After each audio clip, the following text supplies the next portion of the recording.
हाँ, just hold on for 30 seconds.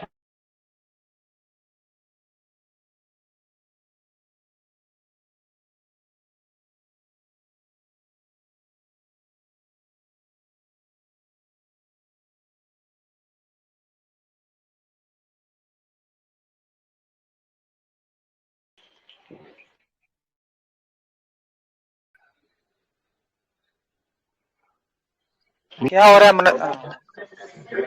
एक बार please जो लोग भी बोल रहे हैं खुद को म्यूट कर लीजिए प्लीज। हाँ, मनोज साकेत सर विजिबल हो रहे हैं ना? मनोज साकेत सर विजिबल हो रहे हैं ना आपको? हाँ, हो रहे हैं। हाँ ठीक है। Saket sir, good afternoon. ये कोई भी बोल, एक बार प्लीज खुद को म्यूट कर लीजिए जो भी बोल रहे हैं, वरना मुझे यहाँ से म्यूट करना पड़ेगा आप लोगों को। This is for everyone including जो भी एडमिन्स हैं या कोई भी मेंबर्स हैं। आप प्लीज खुद को म्यूट कर लीजिए। आप लोग जो भी बोल रहे हैं प्लीज खुद को म्यूट कर लीजिए और मेक श्योर कि बीच में कोई इंटरप्ट ना करे। Saqib sir, first of all very warm welcome to this podcast of our. और आज पहली बार आप आ रहे हैं। तो सर, आज जो कोर्ट में हुआ, जो जजमेंट आई, हालांकि उसकी कॉपी तो अब बाद में आएगी, आएगी शाम तक आएगी या कल तक आएगी। एक बार थोड़ा सा ब्रीफ कर दीजिए लोगों को क्या क्या हुआ और यहाँ से आगे क्या स्ट्रेटेजी रहेगी हमारी, sir please. Should I speak in English और हिंदी? सर एक बार इंग्लिश में बोल दिए, थोड़ा बहुत इंग्लिश में ट्रांसलेट भी कर दिया so that it becomes accessible for everyone. देखिए, आज today at 10:30 order was pronounced, so the in the nutshell they have dismissed our petition. अब तो अभी ऑर्डर अपलोड नहीं हुआ है, बट हम कोर्ट में थे तो I went through the judgement. मैंने आई थिंक टोटल मेरे हिसाब से 20-22 पेज का जजमेंट है, जिसमें मैंने लास्ट में उनका कंक्लूजन पार्ट पढ़ा, जिससे उन्होंने डील किया है सब चीज़ से। But I would say it's a very bad judgment. They have not dealt with it. They have simply sat over the issue for 10 to 15 days and come up with nothing, virtually nothing. I'll tell you why. So first thing they have said is this benchmark of 33% is too low. As you know, during the time of the hearing also, he had questioned Mr. Khurshid that why shouldn't it be 50%? Don't you think for an IS aspirant 33% is too low? Which clearly shows he has not understood the issue. He has not appreciated that why the CSET was brought into first place, why 33% was kept as a cutoff. So he was not aware about that. The same thing he has said in the judgment also, that 33% is too low. Then our main contention was that questions are out of syllabus. They are taken from the permutation combination topic from class 11th 12th, on which he has simply said, I'll just tell you verbatim what he has written, that UPSC, being a constitutional body, has an unblemished record of conducting fair and transparent examination. So these questions are framed by experts. We have no wisdom to question the expertise of the experts who have made this question. So therefore, we cannot interfere with it. And then they said, even if questions are from class 12th level, so what? I mean, you are UPSC aspirants. You are, about to become an IS officer. What if there are questions from class 12th? You should be able to do that. So basically, he has not understood anything. So he simply said that, even though questions are from class 12th level, doesn't matter. You try to attempt those questions, even if you are an IS officer. And plus, we will not make a committee, and we will also not question the experts also, right? So then he said, if at all we make a committee, that means we are accepting the applicant's case that there is a problem with CSET case. It's a very strange part of the judgment. Making a committee doesn't say anything. It's just for the purpose of investigation or coming to a conclusion. Maybe committee, let's suppose committee says, paper is up to class 10th level only, there's no problem, that would have been a different thing. But at least you make a committee, let the committee say this. So simply you are saying we are not experts, we cannot do anything, neither we will make a committee. So, and then last he said, that probably these are the students who have not been successful, and so they have approached the tribunal, and they are very sort of few in number, and lakhs of aspirants have appeared for this exam. So we are not going to, interfere with this. And so basically, judge, when the hearing was concluded, after argument, judgment was reserved, judge had asked two questions that, to Mr. Khurshid, that Khurshid Saab, don't you think that 33% is too low? It should be minimum 50%. And what if they are asking questions from class 12th level? With the same bias, with the same logic, he has decided the matter. It's a utterly bad judgment without any application of mind. You have not even dealt with the issue. You should have dealt with the issue and then come to a conclusion. We would have been fine. And you simply, prolonged it unnecessarily. So now what we should do is we will definitely, go to High Court. And since this in a way it's a good that they have written a very bad judgment. I don't think so this will stand before High Court. See, the issue is, it's not that no one understands that it's injustice to the students. As I told, it's like a demonetization. Everyone knows it's wrong, but to something do about it, we need courageous judges. Till date we have not found one. Okay, so that will be our trust. We'll keep on pursuing that. We'll try even harder. We will go to High Court.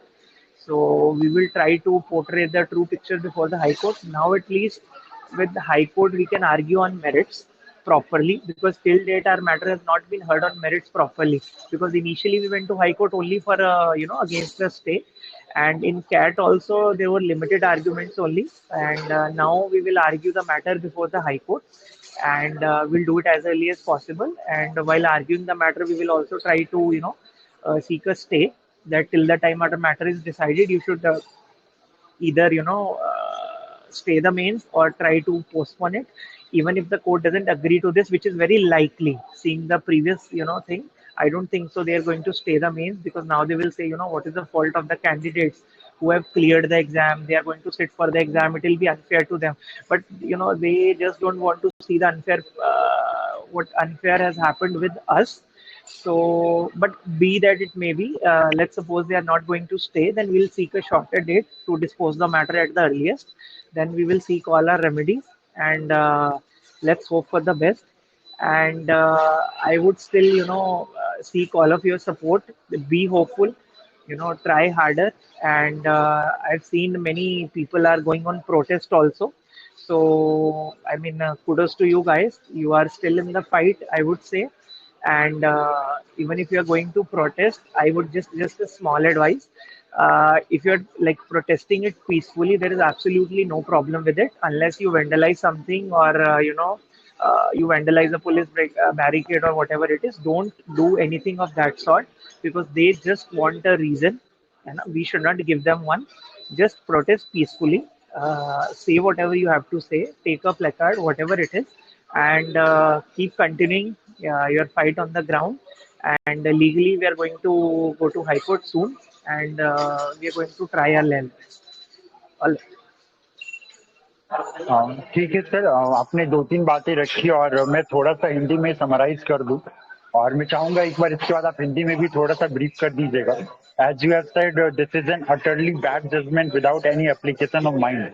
और उसके बाद जहां तक आपने आगे की जो हमारी स्ट्रेटेजी है पूरी तरीके से क्लियर कर ही दी लीगल एस्पेक्ट पे कि we are going to high court, we are not going to stop. And number third, जो प्रोटेस्ट की बात करी आपने कि वे जहाँ तक पीसफुल प्रोटेस्ट है, बिल्कुल हम लोग जो प्रोटेस्ट करेंगे बहुत पीसफुल होगा. We are all UPSC aspirants, हर कोई यहाँ पे जो है they all have studied polity, history, geography for 5-6 years at least. So please, अब मैं चाहूंगा सर एक बार थोड़ा सा हिंदी में ब्रीफ कर दे, ताकि जो लोग इंग्लिश नहीं समझ पाए उन्हें भी चीजें क्लियर हो जाए, फिर हम थोड़े से सवाल ले लेंगे. Sir please. So I think your voice was not very clear. You want me to brief in Hindi also? Yes sir. Okay. All right. I'll do that.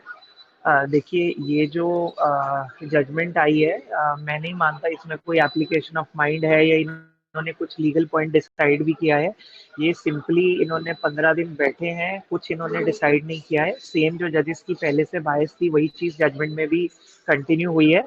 आप एक तरफ बोल रहे हो कि क्वेश्चंस ऐसे हैं जो हमारे एक्सपर्टीज से बाहर हैं, जज करना कि वो आउट ऑफ सिलेबस है या विद इन सिलेबस है। जब कोई क्वेश्चन आपके आउट ऑफ सिलेबस से बाहर हैं तो आप एक कमेटी बनाइए, वो कमेटी डिसाइड करेगी। आप कमेटी बना देते हैं जिसमें कोई केवी का टीचर ले लीजिए, आईआईटी दिल्ली से ले लीजिए, कोई और गवर्नमेंट टीचर्स ले लीजिए, लेट देम से, उन्हें बोलने दीजिए कि पेपर सिलेबस में है या सिलेबस में नहीं है। आप कमेटी भी नहीं बनाएंगे, आप खुद एक्सपर्ट भी नहीं है, और तो फिर ये तो एक बहुत बड़े लेवल का आपने स्टूडेंट्स के साथ इनजस्टिस किया है। आपने टाइम भी इतना ले लिया और सिर्फ ये लिखने के लिए, तो ये तो बहुत गलत है। मतलब कुछ भी इस जजमेंट की स्टैंडिंग नहीं है। और दूसरी बात, इन्होंने बोला है कि बहुत कम स्टूडेंट्स आए हैं और ये वो वाले स्टूडेंट्स हैं जिन्होंने प्रोबेबली जो सक्सेसफुल नहीं हुए हैं एग्जामिनेशन से, इस वजह से आर्ग्यूमेंट्स पे टाइम पे भी यूपीएससी काउंसिल ने बोला था कि ये सब स्टूडेंट्स फेल हो गए हैं, तब इसी वजह से ये ट्रिब्यूनल आए हैं। तो मैंने उन्हें ये बोला था उस टाइम पे कि सर, जब हमने पिटिशन फाइल की है तब प्रीलिम्स का रिजल्ट नहीं आया था, प्लीज गलत स्टेटमेंट मत दीजिए। तो जज also said to mister Kaushik that don't make such kind of statements. तो मतलब बेसिकली इस केस में यूपीएससी को तो कोई एफर्ट मारना ही नहीं पड़ा है, बेसिकली उनकी तरफ से जजेस ने ही सब कुछ कह दिया है कि हम इसमें इंटरफेयर नहीं करेंगे। और यूपीएससी ऐसी कॉन्स्टिट्यूशनल बॉडी है कि उनका रिकॉर्ड है कि उन्होंने बहुत अच्छे तरीके से पेपर कराया है, और इसीलिए कोई हमारा कारण ही नहीं बनता कि हम इसमें इंटरफेयर करें। ये एक्सपर्ट्स का डोमेन है, इसलिए हम इसमें इंटरफेयर नहीं कर सकते।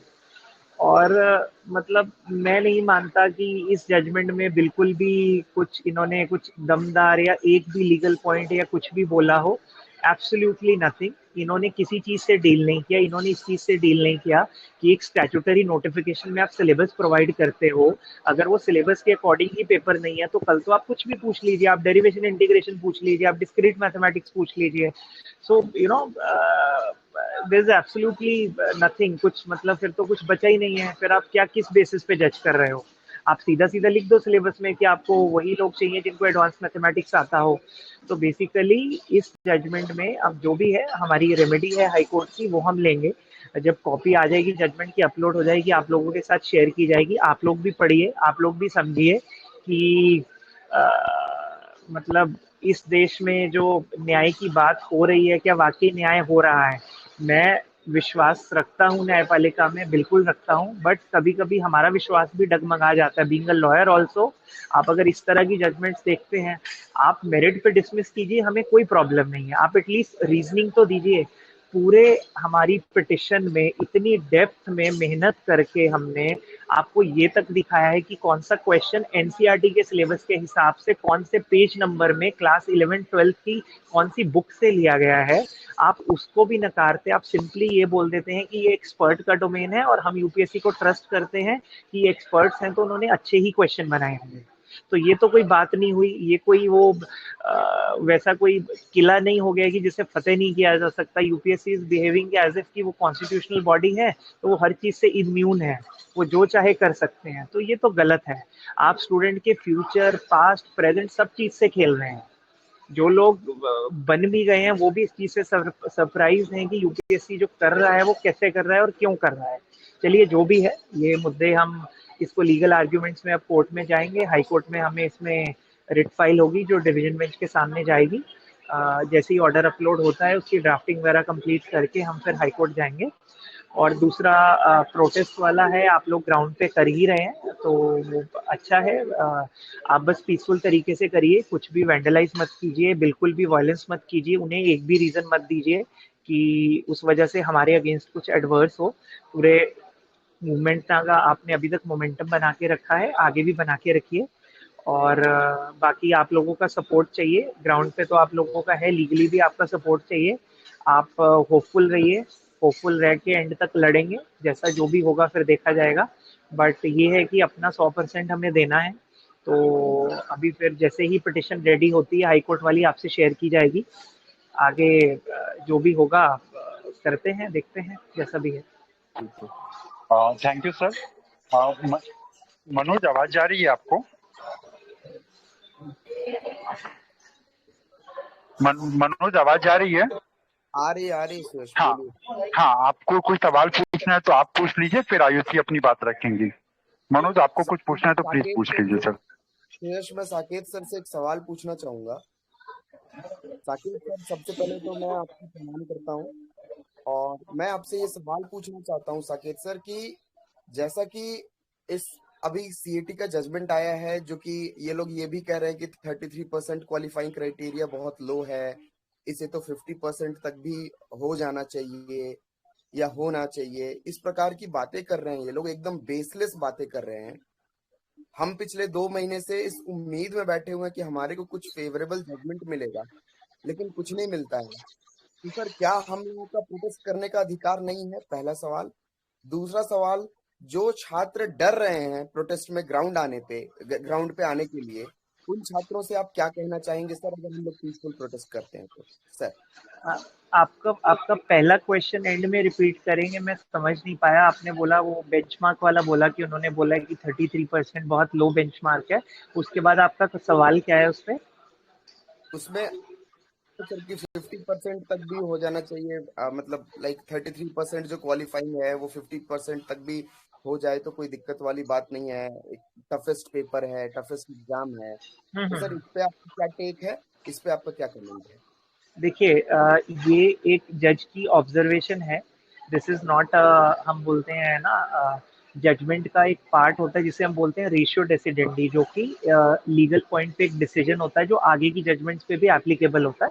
सो ये वो रेशियो का पार्ट नहीं है, it is mayor observation which is coming from maybe his bias or his personal opinion, nothing less, nothing more। और इसका कोई वैसे वैल्यू नहीं है, वो उनका एक अपना ओपिनियन है कि उनके हिसाब से उनको लग रहा है कि 33% बहुत कम है, यहाँ आईएएस बनने वाले हैं तो मिनिमम 50 तो होना चाहिए। वो ये समझ रहे हैं कि जैसे हमारे एग्जाम में पास मार्क्स होते थे 100 में से 33 लाना, तो ये वो समझ रहे हैं कि 33 वाले ये वही बच्चे हैं जो सिर्फ 33 भी नहीं ला पा रहे हैं। वो ये नहीं समझ पा रहे हैं ना, जो टॉपर होता है उसके भी 50% ही होते हैं। तो इट्स जस्ट एन ऑब्जर्वेशन जिसकी कोई वैलिडिटी नहीं है। वो कोई मतलब ये दिखाता है कि उनकी अपनी अवेयरनेस कितनी है इशू के बारे में। तो I mean I don't think so we should be taking this observation seriously. मतलब ऑब्जर्वेशन है, ये ऑब्जर्वेशन ही रहेगी, तो इसका कुछ ऐसे मतलब नहीं है। और बाकी रही बात जो लोग ग्राउंड पे प्रोटेस्ट कर रहे हैं, मैं बोलूँगा डरने वाली कोई बात नहीं है, अपने हक की बात है। अगर हम आवाज़ नहीं उठाएंगे तो यूपीएससी हर साल यही करेगा। इनको और इस चीज़ से शक्ति मिलेगी कि हम जो कर रहे हैं हम सही कर रहे हैं। देखिए, अभी तक जो जजमेंट आई, जो कोर्ट का रवैया रहा, तो यूपीएससी तो उससे और स्ट्रांग ही हो रहा है, जो हम जो चाहे हम कर सकते हैं। तो बट हमें चाहे हम 10 बार अनसक्सेसफुल हो, हम तब भी 11वीं बार ट्राई ज़रूर करेंगे। ग्राउंड पे भी ट्राई करेंगे और लीगली भी ट्राई करेंगे। हाई कोर्ट नहीं भी इंटरफेयर करता, हम सुप्रीम कोर्ट जाएंगे, जो रेमेडी होगी हम करेंगे। तो ग्राउंड पे भी आपको ये है, कोई डरने वाली बात नहीं है। कोई आप बस पीसफुल तरीके से करिए, कोई भी वायलेंस, कोई भी कुछ भी किसी तरह का कोई आपको वैंडलिज्म में इन्वॉल्व नहीं होना है। आप अपना तरीके से पीसफुल प्रोटेस्ट कीजिए, तो उसमें कोई प्रॉब्लम नहीं है हमें। देखिए, सी सेट के टाइम भी जब प्रोटेस्ट हुआ था उसमें भी ये था कि थोड़े नंबर ज़्यादा थे। ये एक रियलिटी है कि ग्राउंड में जितने ज़्यादा नंबर्स होंगे उतना थोड़ा इफेक्ट रहता है।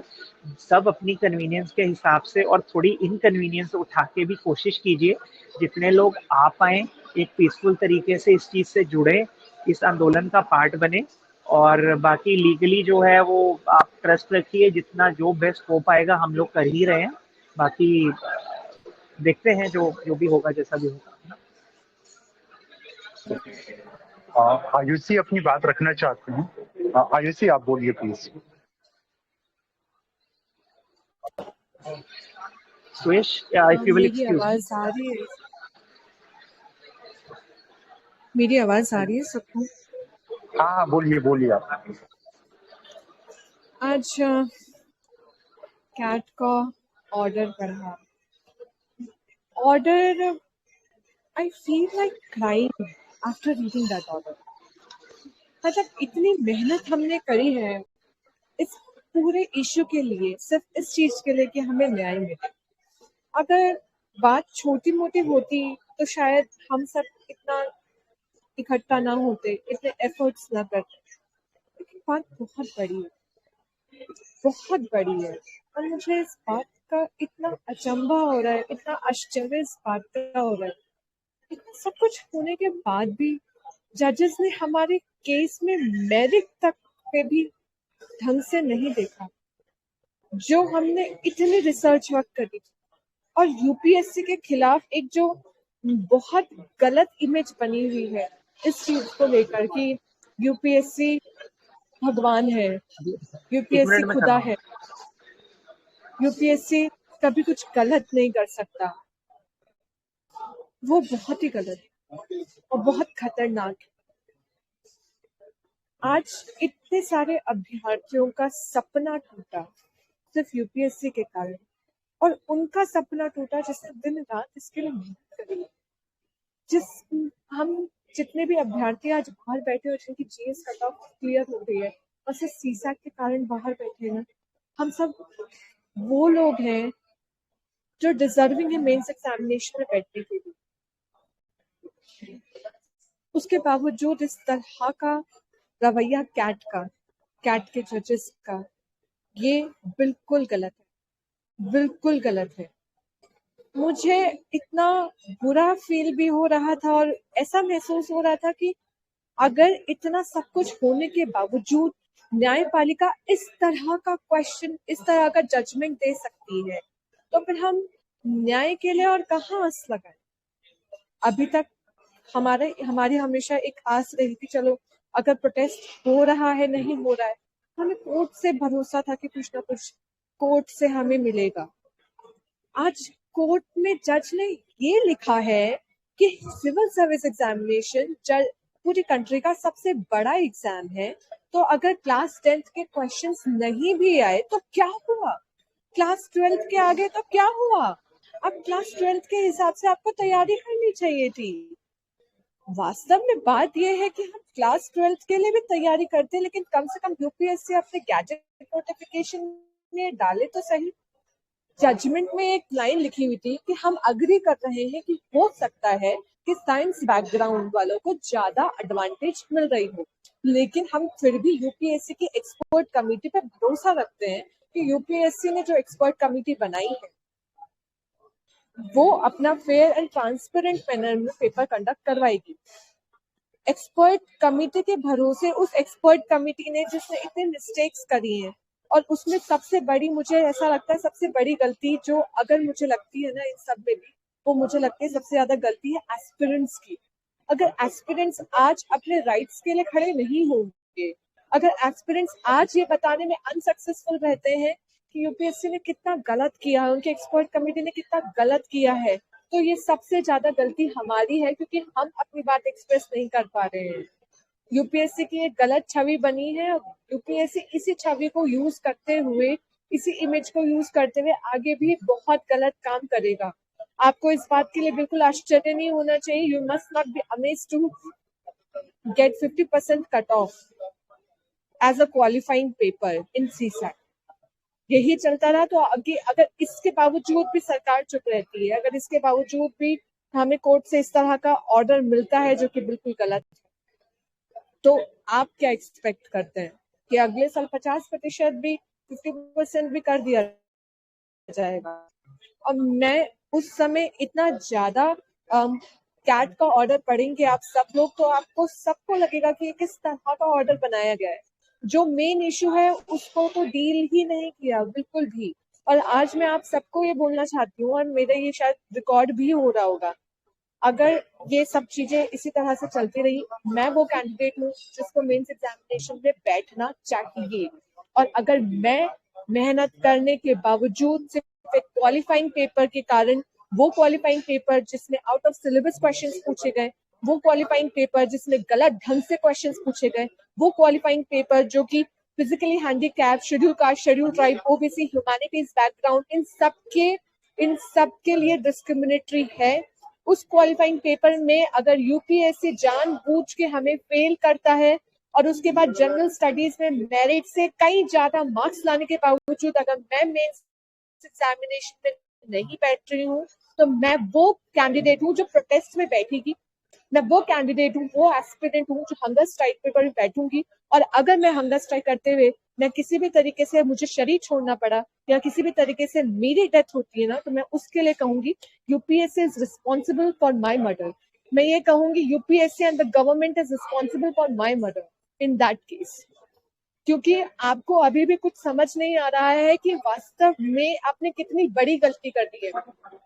और अगर बस मैं और कुछ नहीं कहना चाहूंगी। That's all from my side. Please आप सबसे रिक्वेस्ट है, अगर आप ग्राउंड पे आना चाहते हैं तो आप आइए, वरना कल रोइएगा मत जब CSAT के कारण या किसी और गलती के कारण, UPSC की गलती के कारण आपकी मेहनत पे पानी फिरेगा, तो आपको तब समझ में आएगा। तब this is the last option that you have, do और डाई।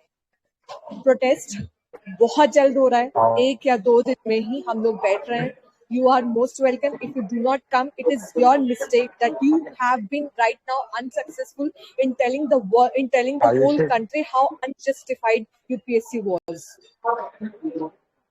Thank you Ayushi. और आज हम सब के अंदर, जैसा मैंने स्टार्टिंग में ही कहा, कि एक बहुत अंदर से एक इमोशनल फायर है, एक गुस्सा है, एक पेन है।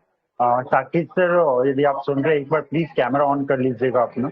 और यदि और किसी को कोई सवाल पूछना है, साकिब सर हमारे साथ 5-10 मिनट के लिए और हैं, तो एक बार हैंड रेज कर दीजिए और फिर सवाल पूछ लीजिएगा। हाँ, हमारे हर्षल सोनावने। हर्षल, मैं आपको अनम्यूट कर रहा हूँ। आपको साकिब सर से जो भी पूछना है एक बार प्लीज पूछ लीजिएगा और मेक श्योर कि आपका सवाल थोड़ा शॉर्ट हो।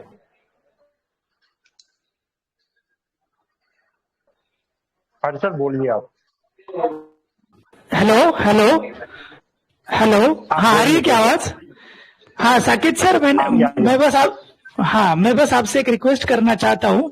मेंस एग्जाम पोस्टपोन हो सकती है क्योंकि ये यूपीएससी की गलती है। यूपीएससी की गलती छुपाने के लिए जब उन्हें पता चला कि सीसेट के लिए हम अंडर है, दे हरीली declared prelims result within 14 days। नहीं तो प्रीलिम्स का रिजल्ट आने में साकिब सर 20-21 दिन या ज्यादा से ज्यादा 1 महीना लगता था। उनके ऊपर ये सेकने वाला है, उन्होंने अपनी गलती छुपा रिजल्ट का डिक्लेयर कर दिया। उन्हें ऐसा लग रहा है कि एक क्लियर कर दो ये मैटर शांत हो जाएगा, ये विद्यार्थी तो बेवकूफ है, ये लोग हमारा क्या ही कर लेंगे। तो ये ऐसे साकिब सर, हमें यूपीएससी को जरूरत है।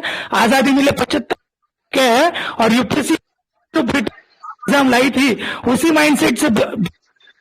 तो साकिब सर, मैं आपको रिक्वेस्ट करना चाहूंगा कि यूपीएससी की गलती का जुर्माना देंगे। यूपीएससी की गलती का जुर्माना यूपीएससी खुद भरेगी, मेंस एग्जाम पोस्टपोन होगी और हम हाई कोर्ट, सुप्रीम कोर्ट तक हमारी केस प्रूव करा के हम हमारे कॉन्स्टिट्यूशनल जस्टिस और राइट के लिए लड़ेंगे। और मेंस एग्जाम जरूर पोस्टपोन होगी सर। यूपीएससी की गलती की खामियाना यूपीएससी ही भरेगा, हम नहीं भरेंगे सर, हम नहीं भरेंगे। और वो उनकी रिस्पॉन्सिबिलिटी से भागने की कोशिश कर रहे हैं, जो उनसे इतनी बड़ी मिस्टेक हो चुकी है और वो उन्हें लगता है कि विद्यार्थी बेवकूफ है। और सर, इस ब्रिटिश मानसिकता से हमें किसी भी हाल में देश के आजादी के 75 वर्ष में यूपीएससी को निकालना है और हम इसके लिए कॉन्स्टिट्यूशनल वे से पीसफुल प्रोटेस्ट भी करेंगे और हम सुप्रीम कोर्ट तक भी जाने के लिए तैयार है। हम साकिब सर आपके साथ पूरे तन मन धन से खड़े हैं, आप बिल्कुल निशंक होकर हमारी बात रखिए। जी जी, बिल्कुल बिल्कुल। कोशिश यही रहेगी। बट अब आप सब लोगों की भी जिम्मेदारी है कि आप अपने लेवल पे जो जितना कर पाए। आपको लीगली कुछ लगता है, आपको कोई पॉइंट लगता है, आप ग्रुप में भेजिए, हम उसे कंसिडर करेंगे। जो लोग प्रोटेस्ट पे आ सकते हैं वो लोग आइए। सिर्फ इसको ये मत देखिए कि आप सबको ऑब्जर्वर नहीं बनना है कि ना, कि हम ग्रुप का पार्ट हैं, हमने देख लिया क्या चल रहा है, इन्फॉर्मेशन ले ली, बट उसके बाद किया कुछ नहीं। आप पे कोई प्रेशर नहीं है, सबका अपना करियर है स्टेक पे, बहुत सारी चीज़ें हैं, अपनी ऑब्लिगेशंस हैं, बट एटलीस्ट अपने पार्ट पे कंट्रीब्यूट योर बिट। आप चाहे प्रोटेस्ट में आके कीजिए, आप चाहे कोई ट्वीट कीजिए या कुछ भी कीजिए, जैसा भी कीजिए, एटलीस्ट लाइक डू समथिंग। सिर्फ बैठने से सिर्फ बैठने से या क्रिटिसाइज करने से कुछ नहीं होगा। हमें भी पता है सिचुएशन एडवर्स है और मतलब मैं देख रहा था कुछ लोगों का रहता है कि ये तो ऐसे नहीं होना चाहिए था, वैसे नहीं होना चाहिए था। तो इन सब चीज़ों को हटा के हम ये सोचे कि हम अपने लेवल पे क्या बेटर कर सकते हैं। एक इंसान भी अपना अच्छे से कंट्रीब्यूशन करे तो वो पूरा ग्रुप के लिए ही अच्छा होगा। तो वो आप करिए अपने लेवल पे, बाकी जैसा होगा, जो भी होगा, हम लोग देखेंगे जैसा भी है। Thank you sir, thank you. Okay. Patanjali, एक मिनट। हाँ जो ओके। लोग भी क्वेश्चन पूछ रहे हैं, मेक श्योर कि आपका सवाल 15 सेकंड में खत्म हो जाए, क्योंकि साकेत सर को भी जान निकलना है। और सर मुश्किल से 10 से 15 मिनट के साथ है, आपका सवाल कोई भी हो 15 सेकंड के अंदर मेक श्योर कि खत्म हो जाए, वरना फिर मुझे यहाँ से म्यूट करना पड़ेगा। हमारे साथ द नागेंद्र हैं। शिव भाई, मैं आपको अनम्यूट कर रहा हूँ, प्लीज 15 सेकंड में अपना सवाल पूछिए सर से।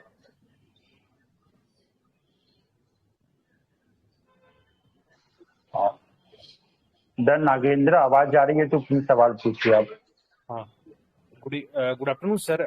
मैं बस ये जानना चाह रहा था सर कि मान लीजिए हम लोग भूख हड़ताल कर रहे हैं और करेंगे ही, जैसी जो रवैया है अभी यूपीएससी का सर, पहले इन्होंने हम लोगों के साथ सर भेदभाव किया सीसेट का, फिर उसके बाद एपीएफसी का सर पेपर लीक हुआ sir. These are all systematic and these all are, ऐसा नहीं कि ये मिसहैप्स हैं, ये सर इंटेंशनली हो रही हैं पीडब्ल्यूबीडी को और बाकी जो जितने भी हैं उन लोगों का रिजर्वेशन काउंटर करने के लिए सर, कि हाँ इस तबके के, इस गरीब लोग या इस तरह के लोग ना आ पाए सर।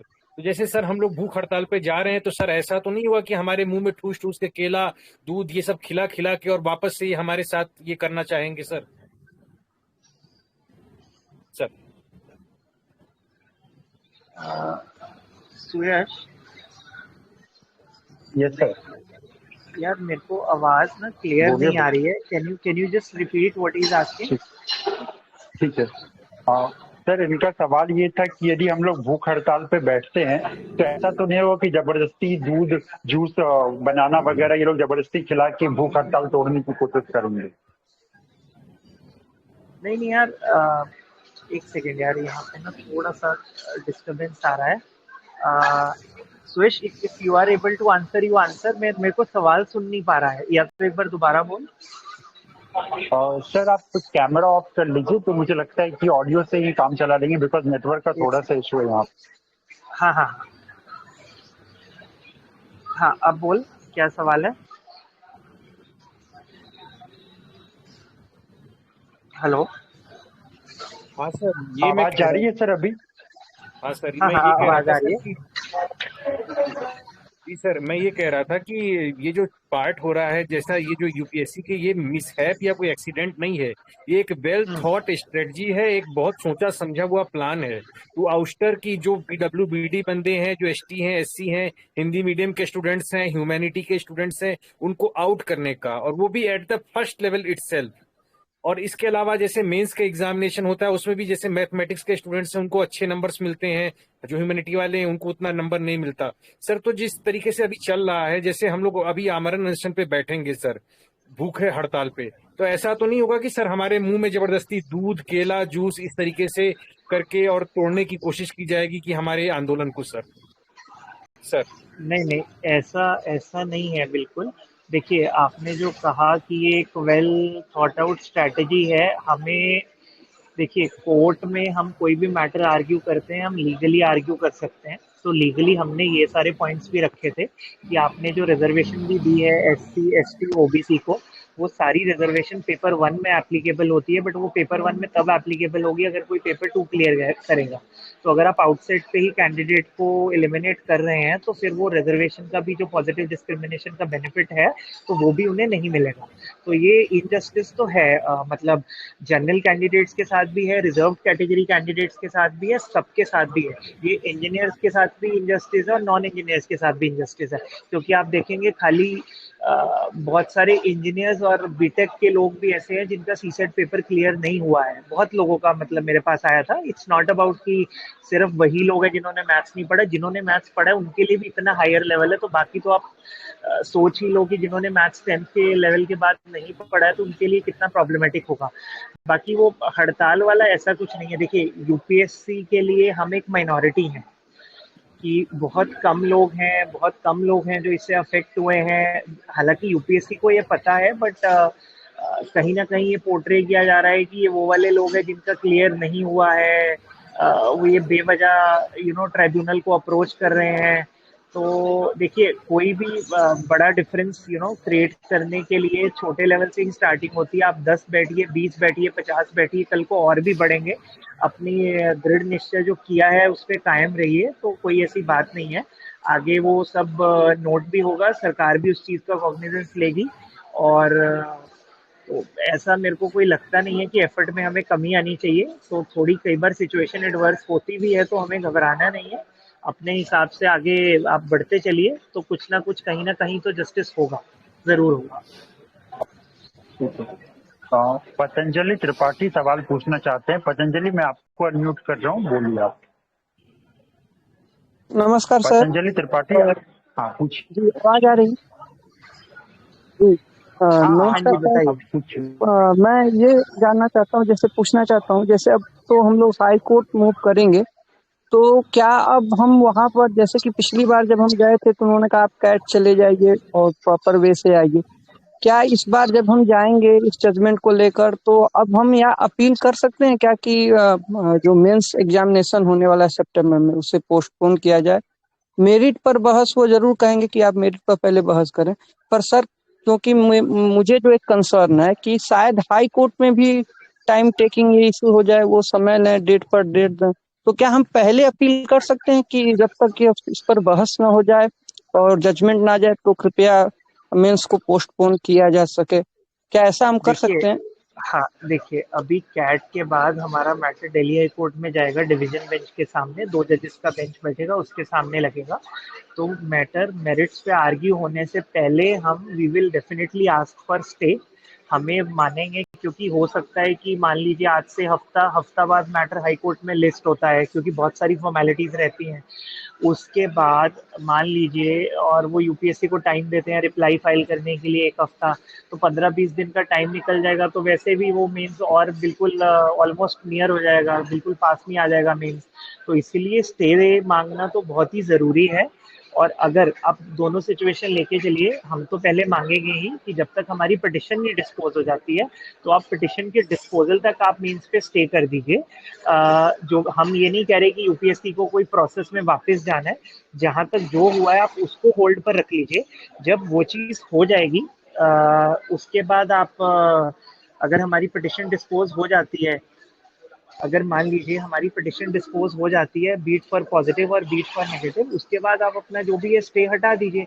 और दूसरी सिचुएशन, अगर स्टे नहीं मिलता है तो हम ये बोलेंगे कि आपको within a week matter decide करना होगा। यूपीएससी को अकाउंटेबल कीजिए कि वो कोई टाइम ना ले, साथ के साथ अपना रिप्लाई फाइल करे और साथ के साथ मैटर आर्ग्यू हो।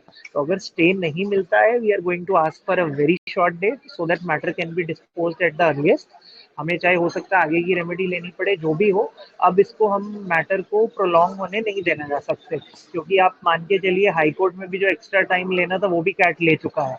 तो अभी हमें जितनी जल्दी हो सके उसी तरीके से कैट से हाई कोर्ट में डील करना पड़ेगा। ठीक है, थैंक यू सर। अब हम लोग 2 सवाल एक साथ लेंगे बिकॉज टाइम बहुत कम है, और प्लीज जो लोग भी सवाल पूछ रहे हैं मेक श्योर कि आपका सवाल शॉर्ट हो, 10 से 15 सेकेंड में खत्म हो जाए। और राजा गुप्ता, मैं आपको अनम्यूट कर रहा हूँ, आप प्लीज अपना सवाल पूछिए और शॉर्ट में पूछिएगा। राजा, अपना सवाल पूछिए आप।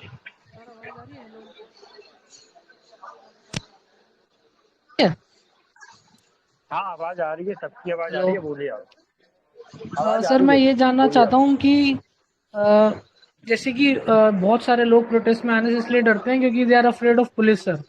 सो if you can put some light कि अगर पुलिस हमें आती है उठाने के लिए या हमें दबाने के लिए, तो क्या उनके ऊपर कोई एफआईआर हो सकती है, या अननेसेसरी वो अफ्रेड हैं इस चीज से और घर में बैठे हुए और नहीं आना चाहते हैं? तो अगर आप थोड़ी सी लाइट थ्रो कर देंगे because you are a legal expert, तो उनके मन से ये जो खामखा का फियर है ये निकल जाएगा सर। देखिए, अननेसेसरीली पुलिस एफआईआर नहीं करती है और ना ही कर सकती है। उसके लिए एक कॉग्निजेबल ऑफेंस का होना, या मतलब हुआ होना चाहिए। वो पुलिस तभी एफआईआर की स्टेज पे पहुंचती है। तो इस केस में हम कुछ भी ऐसा गलत नहीं कर रहे हैं, हम पीसफुली प्रोटेस्ट कर रहे हैं, विद इन परमिसिबल लिमिट कर रहे हैं। जो टाइम हमें अलॉट हुआ है, अब अगर हम उसमें कर रहे हैं तो मुझे नहीं लगता इसमें कोई प्रॉब्लम होनी चाहिए। बस हमें ये ध्यान रखना है, हमें कुछ भी वैंडलाइज नहीं करना है, एक बिल्कुल भी चांस नहीं देना है उन्हें किसी भी तरीके के एक्शन लेने का। तो मुझे नहीं लगता उस वजह से कोई प्रॉब्लम होने वाली है। और वो ये है कि देखिए कई बार प्रोटेस्ट में क्या होता है, थोड़ी हाई हैंडेडनेस रहती है पुलिस की, बट मुझे नहीं लगता ये हाई हैंडेडनेस एफआईआर तक स्ट्रेच होती है, क्योंकि स्टूडेंट्स हैं, वो भी समझते हैं, वो भी समझते हैं कि एक मुद्दे के लिए प्रोटेस्ट कर रहे हैं। We are not waging a war or something, हम कुछ भी सेडिशियस नहीं कर रहे हैं जिनसे उनको कोई खतरा होने वाला है या कुछ होने वाला है। तो इट्स जस्ट अ प्रोटेस्ट और वो हम पीसफुल तरीके से कर रहे हैं, तो इसमें कोई प्रॉब्लम वाली बात नहीं है। आप बस अपना तरीके से कीजिए, तो मुझे नहीं लगता इसमें कोई प्रॉब्लम होने वाली। और देश दीपक कुछ पूछना चाह रहे हैं। देश दीपक बोलिए, आप थोड़ा शॉर्ट में सवाल रखिएगा please. Ji ji ji sir को सबसे पहले गुड आफ्टरनून। सर मैं ये पूछना चाहता हूँ, सारे फ्रेशर्स स्टूडेंट की तरफ से पूछना चाहता हूँ, जितने भी फ्रेशर्स आगे बैठने वाले हैं 24 में या जिनका 1-2 अटेम्प्ट हो चुका है। सर ये जो अभी डिसीजन आया है कि जैसा कि कोर्ट ने कहा है कि इसको 30 से 50% तक भी किया जा सकता है, तो सर ये तो यूपीएससी को एक बल देने वाला मैसेज है। और क्या आगे यूपीएससी आगे कैलकुलस वगैरह या जो भी 12th के मैथमेटिक्स है उससे भी तो क्वेश्चन पूछ सकता है, तो क्या अब लड़कों को आगे के लिए तैयार रहना चाहिए इस मैसेज के थ्रू कि हम हायर मैथमेटिक्स को भी पढ़ें? क्योंकि अब आगे अगर हम लोग सड़कों पे नहीं आएंगे तब तो वो पूछेंगे ही, क्योंकि उन्हें तो लगता है कि उनको मतलब 1-2 हाथ की जगह 2 हाथ और जोड़ दिए गए हैं यूपीएससी के पास। क्या सर ऐसा हो सकता है क्या?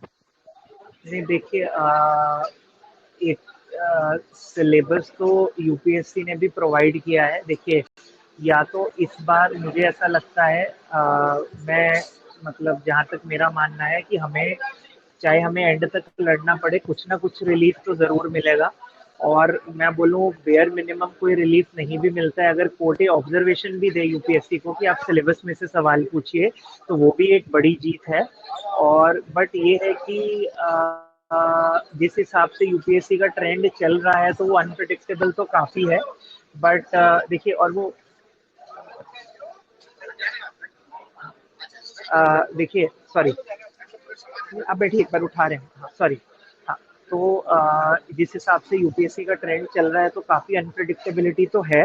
बट ये है कि देखिए, ये 50% वाला जो है, इसको हमें सीरियसली लेने की ज़रूरत नहीं है। जैसे मैंने पहले बोला, ये जज का एक पर्सनल ओपिनियन से जनरेट हुआ ऑब्जर्वेशन है और कुछ नहीं है।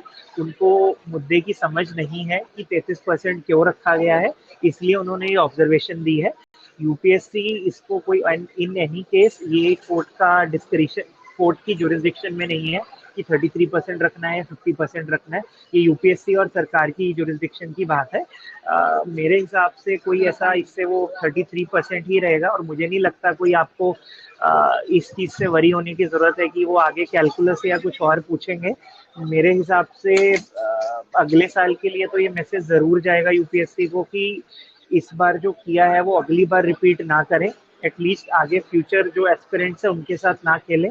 अभी वालों के लिए तो हम लड़ ही रहे हैं। देखिए, पूरी हमारी कोशिश रहेगी कि अभी वालों को जस्टिस मिला जाए, और जो स्पेशली 6th अटेम्प्ट वाले लोग हैं, जिनका मतलब मैं ये नहीं कह रहा कि कोई 2nd 3rd अटेम्प्ट वाला उनके साथ भी अन्याय नहीं हुआ है, वो फिर भी खुद को ये सोच के समझा सकता है कि चलो उसका एक अटेम्प्ट गया है, next year he will again try. But 6th attempt वालों के पास तो ये भी रेमेडी नहीं है। तो किसी ने खुद को हम समझते हैं कौन कहाँ से आता है, कितने सालों से तैयारी कर रहा है। किसी ने 5th मतलब 1 साल अटेम्प्ट छोड़ के दिया है कि मैं तैयारी करके दूंगा, या लोग 7-8 साल 10-10 साल से लगे हुए हैं। एंड में एक ऐसे गलत तरीके से क्लोजर होना, ये बहुत बड़ा इंजस्टिस है। तो इसीलिए हमें इस बार भी पूरी हिम्मत से सबके लिए लड़ना है, और आगे के लिए आप अपनी तैयारी अच्छे से कीजिए। बट इस चीज़ से आप परेशान ना हो कि आगे वो यूपीएससी कुछ ऐसा बहुत बड़ा ब्लंडर करेगा। मेरे हिसाब से इस बार जो भी डिसीजन रहे, अगली बार से यूपीएससी भी इस चीज़ को अब समझ गया है कि उन्होंने बहुत गलत किया है। बट ये है कि उनके पास इम्यूनिटी इस चीज़ की वजह से है कि कोर्ट इस चीज़ में इंटरफेयर नहीं कर रही है। अगर कोर्ट की तरफ से इस बार इंटरफेयर हो जाए, ऑब्जर्वेशन आ जाए, तो फिर तो यूपीएससी भी एक बैकफुट पे होगा और वो चीज़ों को समझेगा। ठीक है, मनोज, सपना, अथरी, यदि आप तीनों को कोई सवाल पूछना है सर से प्लीज पूछ लीजिए, नहीं तो फिर मैं आगे सवाल लेता हूँ। साकेत सर, इस साल का जो पेपर था वो जिस हिसाब से इन्होंने कंडक्ट करवाया है और उसके बाद जिस हिसाब से ये लोग जजमेंट दे रहे हैं, तो एक तो प्रेसिडेंट सेट हो गया ना सर कि इस लेवल का पेपर तो यूपीएससी पूछ ही सकती है। तो हम बिल्कुल एक्सपेक्ट करते हैं सर कि अगले साल ये लोग इससे भी बड़ा बम फोड़ेंगे स्टूडेंट्स के ऊपर, क्योंकि ये एक प्रेसिडेंट सेट हो गया बेसिकली। अगर इसी हिसाब से चलता रहा तो ये एक प्रेसिडेंट सेट हो जाएगा कि यूपीएससी कैन डू दिस, तो फिर तो सर वो लोग आगे बढ़ेंगे, इससे भी आगे बढ़ेंगे।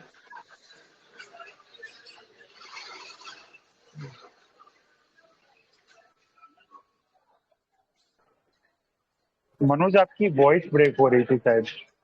मनोज अभी आपकी वॉइस ब्रेक हो रही है। हाँ सुयश हाँ, आवाज एक बार सवाल सर, हाँ आ रही है सवाल, एक बार सवाल रिपीट कर दीजिए आप। मैं ये कह रहा हूँ साकेत सर से कि सर यूपीएससी ने जो इस बार का पेपर पूछा है, इस पेपर में इन्होंने इस बार बम फोड़ दिया, अनफेयर पेपर पूछ लिया है, और कोर्ट का जिस हिसाब से रवैया है, जिस हिसाब से जजमेंट है, वो एक प्रेसिडेंट सेट कर रहा है। और यूपीएससी के दिमाग में भी, एस्पिरेंट्स के दिमाग में भी, कि bare minimum UPSC can do this. तो अगले साल से तो सर डेफिनेटली ये लोग और बड़ा भी कर सकते हैं, मतलब इनको एक प्रकार से डायरेक्टली लाइसेंस मिल गया करने का। देखिए मेरी आवाज आ रही है? हाँ, देखिए मैं इस पे हाँ सर यही आ रही बोलूंगा, है। वो आपका, हाँ आपका एप्रीहेंशन है वो बिल्कुल मैं गलत नहीं बोलूंगा, क्योंकि अभी तक हमने जितनी भी प्रोसीडिंग की हमने की, या जिन लोगों ने GS1 को चैलेंज किया, हम हाई कोर्ट गए, कैट गए, सुप्रीम कोर्ट गए, कहीं से भी हमें कोई एक स्ट्रॉन्ग ऑब्जर्वेशन यूपीएससी के अगेंस्ट या किसी भी तरह का एक फ्रूटफुल रिलीफ नहीं मिला है, डिस्पाइट कोर्ट ये जानते हुए कि किस किस लेवल पे यूपीएससी ने गलतियां की हैं, पेपर 1 लेवल पे, पेपर 2 पे, आंसर की के बारे में। बट देखिए लड़ाई भी हमारी इसी चीज की है कि हमें यूपीएससी को अकाउंटेबल बनाना है। देखिए जब तक कोर्ट कुछ नहीं करेगा, उनके पास तो उतनी अनफेटेड डिस्क्रिशन है, वो उसको यूज करते रहेंगे। मैं बोल दूं कि ऐसा बिल्कुल हो ही नहीं सकता कि यूपीएससी अगली बार इससे भी खराब पेपर ना बनाए, मैंने ये नहीं कह सकता, आप बिल्कुल ठीक कह रहे हैं। बट ये है कि इसी चीज को रोकने के लिए हमारी लड़ाई है, और वो हम एंड तक लड़ेंगे। हमें हर जगह, चाहे वो कोर्ट के थ्रू हो, चाहे पब्लिक के थ्रू हो, चाहे वो न्यूज़पेपर के थ्रू हो, चाहे आर्टिकल्स के थ्रू हो, ये सबके मतलब एस्पिरेंट ही नहीं, पूरे जो ऑलरेडी ऑफिसर सिलेक्टेड हैं, जो पॉलिटिशियंस हैं, सबके सामने ये लाना है कि किस लेवल पे रॉन्ग हो रहा है यूपीएससी की तरफ से, और ये स्टूडेंट्स के कितने अगेंस्ट है। तो वो तो हम करते ही रहेंगे। मेन लड़ाई इसी चीज की है कि इस बार वाला जो है हमारे साथ गलत हुआ है वो सही हो, और अगली बार जो ये देने का सोच रहे हैं एग्जाम, उनके लिए, उनके साथ तो बिल्कुल भी गलत ना हो। तो वो हमें कोशिश करनी है। हमारे साथ एक MS करके, MS सर मैम जो भी है, मैं आपको अनम्यूट कर रहा हूँ, अपना सवाल पूछिए और थोड़ा शॉर्ट में पूछिएगा प्लीज। MS आप बोलिए। साकेत सर, अभी आपको पता होगा APSC पेपर लीक का एक इशू चल रहा है, तो मैं उसमें पूछना चाहता हूँ हम आगे क्या कर सकते हैं, कोर्ट में जा सकते हैं? हाँ कैसे देखिए, उस इशू उसका को? वो देखिए, हाँ मैं एक सेकंड बोलता हूँ। मेरा उस रिलेटेड कुछ लोगों ने मेरे को अप्रोच किया था, तो वो एक सेपरेट है, वो बात हो गई है मेरी। आई थिंक वो सैटरडे को मेरे से मिल रहे हैं लोग, तो वो हम उस टाइम पे डिस्कस करते हैं। ठीक है, और किसी को कोई सवाल पूछना है तो हैंड रेज कर दीजिए। एक मेजर है, मेजर जो भी है, मैं आपको अनम्यूट कर रहा हूँ, अपना सवाल पूछिए और थोड़ा शॉर्ट में पूछिएगा प्लीज। इसमें what audible? Yeah, you are audible. Please ask. Yeah, Saket sir, can we add DOPT as a party in this? Because we want to know what is the stand of the central government in this. Sorry?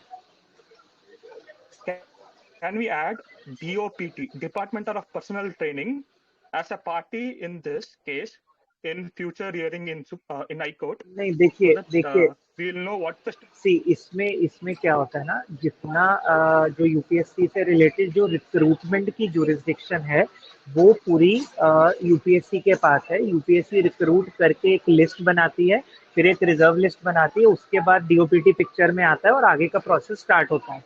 तो हमारा जो basic है वो paper से है, इसमें DOPT paper set नहीं करता है। यूपीएससी इंडिपेंडेंट कॉन्स्टिट्यूशनल बॉडी है, तो इसीलिए वो मल्टीप्लिसिटी बढ़ाने के लिए हमने डीओपीटी को पार्टी नहीं बनाया था।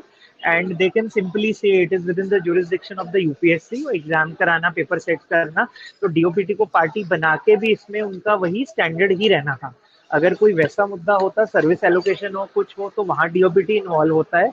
यहाँ प्रॉपरली ये है कि सिर्फ प्योरली क्वेश्चन पेपर पे है, जो कि पूरी यूपीएससी की जुरिस्डिक्शन में है। डीओपीटी का इसमें कोई जुरिस्डिक्शन नहीं है, तो इसीलिए फिर हमने इसमें डीओपीटी को पार्टी नहीं बना। ठीक है। हमारे साथ यहाँ पे मुझे दिख रहा है राकेश हैं, धीरज हैं और सत्यजीत है। मैं एक एक करके आप तीनों को अनम्यूट कर रहा हूँ। और धीरज, जो आप सवाल पूछ लीजिए अपना, थोड़ा शॉर्ट में पूछिएगा। मेक श्योर कि 10 सेकंड के अंदर सवाल खत्म हो जाए प्लीज। धीरज, पूछिए आप।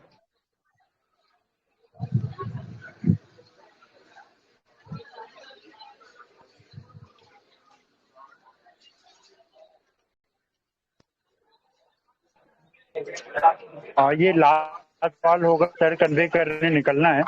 राकेश, मैंने आपको अनम्यूट करा है, अपना सवाल पूछ लीजिए जल्दी से।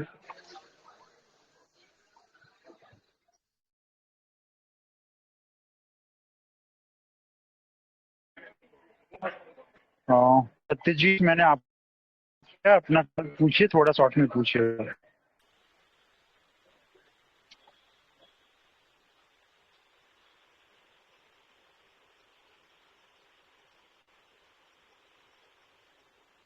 एक बार से रिक्वेस्ट हेलो हेलो बता सकते आप क्या हो शॉर्ट में चीज ऑर्डर बता दीजिए प्लीज। हेलो, साकेत सर है क्या लाइव? सर 1 मिनट में दोबारा हमारे साथ जोड़ रहे हैं, थोड़ा सा नेटवर्क का इशू है। मनोज 1 मिनट बस मॉडरेट कीजिएगा, सर के फोन में थोड़ा सा नेटवर्क का इशू है। मैं 1 मिनट उधर देख रहा हूँ, बट आप 1 मिनट रुक जाइए। सर मैं अभी ज्वाइन किया हूँ, एक बार ब्रीफ में आज का जजमेंट एक बार बता सकते हैं सर प्लीज सर, हो सके। सॉरी, सर ने ऑलरेडी वो चीज बोल दी स्टार्टिंग में। टेलीग्राम पे इसका रिकॉर्डेड आ जाएगा पॉडकास्ट का। ठीक है, अभी बस 1-2 सवाल ले लेते हैं और फिर उसके बाद करते हैं। बस 30 सेकेंड रुक जाए। हेलो,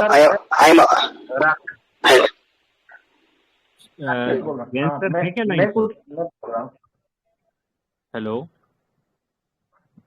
जैन सर है क्या लाइन पर? शिव भाई, जैन सर अभी थोड़ी देर में जुड़ेंगे, थोड़ा नेटवर्क इशू आ गया था, 1 मिनट में जुड़ भाई मैं बस ये जानना चाह रहा था सर से और आप लोगों से, जैसे मान लीजिए कि अभी तक हम लोग का जो प्रोटेस्ट चल रहा था तो वहां पे बार बार पुलिस ये ड्रामा कर रही थी कि 144 लगा दे रही थी।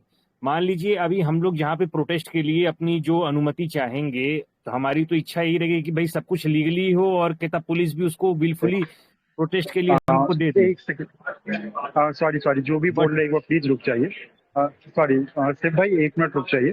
साकेत सर मेरे फोन से जोड़ रहे हैं और सर मुश्किल से 1 से 2 मिनट के लिए है और सर का कहना है बस एक लास्ट सवाल लेंगे। तो मनोज, पूछना चाहता हूँ मैं सर से ही पूछना चाहता हूँ, मैं सर से पूछ लीजिए। राकेश आप पूछ लीजिए। हाँ सर, मेरा देखिए, मेरा जो मैं ये पूछना चाहता हूँ सर से कि अभी मेरा तो लास्ट अटेम्प्ट है, मेरे जैसा जितने जो लोगों ने जिसका लास्ट अटेम्प्ट, तो उन लोगों का इस तरह का जो सवाल इस तरह का जजमेंट दे रहे हैं, इसमें डिमोरलाइज लग रहा है, ज्यादा डिमोरलाइज कर रहे हैं जो लास्ट अटेम्प्ट है। तो उसके बाद तो मैं से जानना चाहता हूँ कि अभी क्या लास्ट अटेम्प्ट कुछ बचा है या नहीं, क्योंकि हम अभी एक तो दुख तो हो रहा है, वो तो एक चीज है। Hello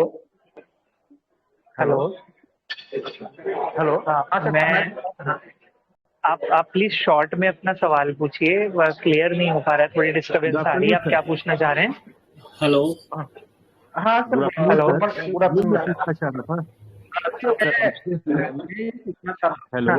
last attempt. हाँ जी, आपकी आवाज नहीं आ रही है बिल्कुल भी। आप एक काम कीजिए, आप ग्रुप में या अलग से एडमिन को अपना मैसेज लिख के भेज दीजिए, मैं आपको उसका रिप्लाई करके आपको सेंड कर दूँ। आप वैसे कर लीजिए, आवाज बिल्कुल नहीं आ रही है, सॉरी। आखिर में ये करना चाहूंगा कि आप प्लीज एक बार जितने भी लोग एस्पिरेंट्स जुड़े हुए हैं उनसे peaceful sorry, really sorry everyone. Saket sir को निकलना है, बहुत सारे फोन कॉल्स भी आ रहे हैं उनको, तो अभी सर टाइम नहीं दे पाएंगे। हालांकि वो 15 मिनट के लिए मैंने उनको बोला था और 1 घंटे के लिए रोक लिया मैंने। तो थैंक यू सर, आपने इतना टाइम दिया। और साकेत सर, अभी थोड़ी देर बाद में हो सकता है कि शाम को एक बार दोबारा आ जाए पॉडकास्ट में, मैं रिक्वेस्ट कर सकता हूँ एक बार।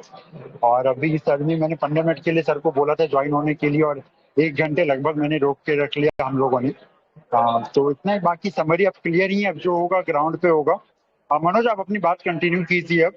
मेरा मैं एक थोड़ा बार सा सर के साथ हूँ। मेरा मनोज एक आप आप कंटिन्यू सबसे कीजिए सवाल आप। था, क्या एक बार मुझे सुन पा रहे? तो मेरा सर से नहीं, मेरा आप सबसे एक सवाल था, एक नॉर्मल सा, कि हम जो ये पूरा आंदोलन कर रहे हैं सी सेट, अनफेयर सी सेट के नाम से, क्या हम इसमें और स्टूडेंट ऑर्गेनाइजेशन है उनसे हेल्प सीख कर सकते हैं? क्योंकि जब पहले सी सेट का जो मूवमेंट स्टार्ट हुआ था, अगर हमें याद हो 2013 के अराउंड पे और 2014-15 में भी, तो उस टाइम पे बहुत सारे जो स्टूडेंट ऑर्गेनाइजेशन थे वो लोग भी साथ आए थे, जैसे एबीवीपी लगा लो या आईसा, एनएसयूआई।